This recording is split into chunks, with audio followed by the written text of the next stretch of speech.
National's new EQC spokesperson is Stuart Smith. He points out this was an unprecedented event and it was inevitable that not all claims would be resolved immediately or accurately. We'll hear more from him after 6. But here's part of that interview where Stuart Smith tells us where he thinks the liability should lie if repeated examples of Fletcher Building doing substandard work can be persuasively established. Now, the liability will lie with Fletcher's and how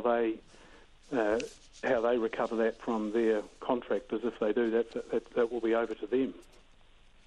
The liability doesn't lie with Fletcher's though, does it? Because Fletcher's wouldn't actually take on the role of effectively managing the Canterbury home repair program if the liability lay with them.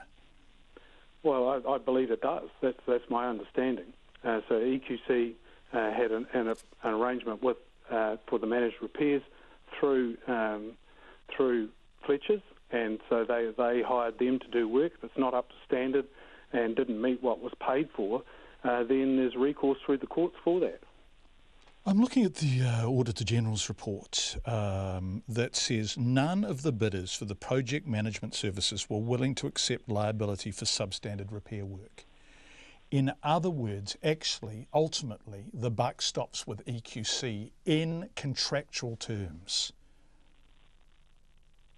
Yeah, well, look, I'm not a lawyer. I assume that this will end up in court, and those things will be sorted out in the courts.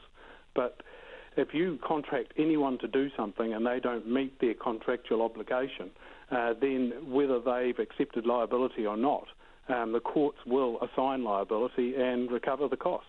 So if it becomes apparent that there is an enormous amount of substandard repair work, a problematic amount of it, would you expect EQC to pursue Fletcher's in court? Absolutely.